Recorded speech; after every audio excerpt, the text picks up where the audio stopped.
आपकी घर की अलमीरा में रखा जो सोना है उसकी वैल्यू पहले दिन ही 25% तक कम हो चुकी है। लेकिन कैसे? ज्वेलरी एक्सपर्ट्स के हिसाब से मेकिंग चार्जेस, जीएसटी और रीसेल डिडक्शन की वजह से गोल्ड ज्वेलरी खरीदते ही उसकी इफेक्टिव वैल्यू 10 से 25% तक कम हो जाती है। मतलब अगर आप किसी ने 2 लाख का हार खरीदा तो उसका इन्वेस्टमेंट उसी दिन लगभग 1,55,000 के आसपास रह जाएगा। इसके बाद भी पिछले साल इंडिया में लोगों ने 5 लाख करोड़ से ज्यादा का गोल्ड खरीदा। क्या गोल्ड खरीदने के लिए ये तरीका सही है? इसी सवाल के साथ शुरू करते हैं आज के video. Hey everyone, this is Straight Bits and you are watching पैसे की पाठशाला डे 9। जिन लोगों तक हम पहली बार पहुंचे हैं उन दोस्तों को बता दूं कि ये है 30 डेज 30 वीडियोस का चैलेंज और इस हफ्ते हम हर इन्वेस्टमेंट की ऑप्शन की जांच कर रहे हैं। कल एफडी का हिसाब किया था और आज बात करेंगे गोल्ड की। तो दोस्तों, अगर आप अपनी इन्वेस्टमेंट जर्नी स्टार्ट करते हैं तो सोना पोर्टफोलियो में होना ही चाहिए। सवाल सिर्फ 2 हैं, कितना और कैसे होना चाहिए। आज इसी पर बात करेंगे। पहले समझो कि पोर्टफोलियो में गोल्ड का काम क्या है।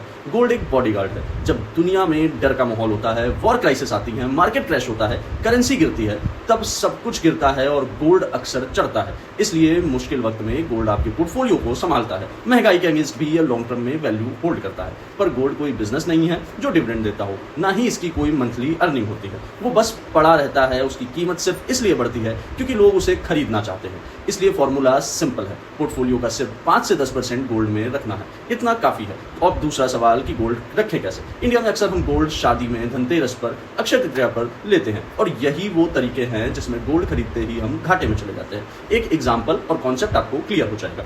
2 परिवार, दोनों के पास 2 लाख हैं गोल्ड के लिए। परिवार ए खरीदता है पारंपरिक ज्वेलरी एक दुकान से, जहां उसने 15 से 20% दिया making charge, 3% GST on gold, सब मिलाकर 2 लाख देने पर मिला लगभग 1,55,000 का गोल्ड। वहीं परिवार बी ने पूरे 2 लाख डाले गोल्ड ईटीएफ में। अब नेक्स्ट 10 ईयर में गोल्ड का रेट जितना भी बढ़ेगा, दोनों का गोल्ड सेम स्पीड से बढ़ेगा। लेकिन परिवार ए की रेस 45,000 रुपए पीछे से शुरू हुई। सेम अमाउंट सेम एसेट में पैसे डाले, फिर भी एक की 2 लाख की वैल्यू ज्यादा और एक के 2 लाख की वैल्यू कम। और यह कहानी यहीं खत्म नहीं होती।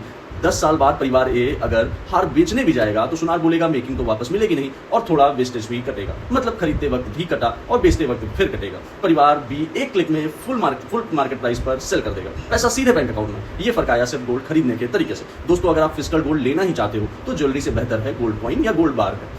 उसमें इन्वेस्टमेंट कर सकते हो क्योंकि उसमें मेकिंग चार्जेस बहुत कम होते हैं, पर जीएसटी फिर भी है। लेकिन अगर सिर्फ इन्वेस्टमेंट और वेल्थ बनानी है तो गोल्ड ईटीएफ या गोल्ड म्यूचुअल फंड ज्यादा एफिशिएंट चॉइस होती है। और हाँ, जब भी फिजिकल गोल्ड हो, BIS हॉलमार्क, त्रिकोणा लोगो चेक करके ही लो। प्योरिटी का झोल आज भी होता है। इस तरह अगर आप डिजिटल गोल्ड लेना चाहते हो तो डीमेट अकाउंट ओपन करो। गोल्ड ईटीएफ स्टॉक की तरह ही एक क्लिक में बाई हो जाएगा, एक क्लिक में ही सेल भी हो जाएगा। ना मेकिंग, ना लॉकर, ना चोरी कर। डीमेट नहीं है तो gold mutual fund normal app से 500 रुपए की SIP से भी शुरू कर सकते हो। बस एक छोटी सी वार्निंग, बहुत सारे ऐप्स पे जो 1 रुपए का डिजिटल गोल्ड बिकता है वो ईटीएफ और म्यूचुअल फंड जितना स्ट्रिक्टली रेगुलेटेड नहीं होता। शौक के लिए ठीक है, सीरियस पैसा सिर्फ ईटीएफ या गोल्ड म्यूचुअल फंड में। और हाँ, बात शादी ब्याह के या शौक के लिए ज्वेलरी लेने की हो तो आप अपने लिए, अपने परिवार के लिए ज्वेलरी जरूर लें क्योंकि आपकी फैमिली की खुशी प्राइसलेस है।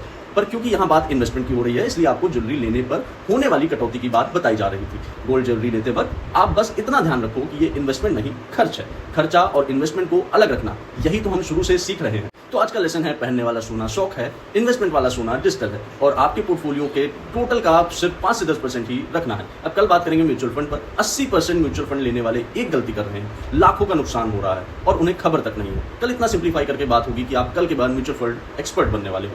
और छोटी सी बात, मैं सेबी रजिस्टर्ड एडवाइजर नहीं हूँ। ये वीडियो सिर्फ एजुकेशनल पर्पस के लिए है। मिलते हैं डे 10 पर, तब तक be fearless, stay aware, keep invested.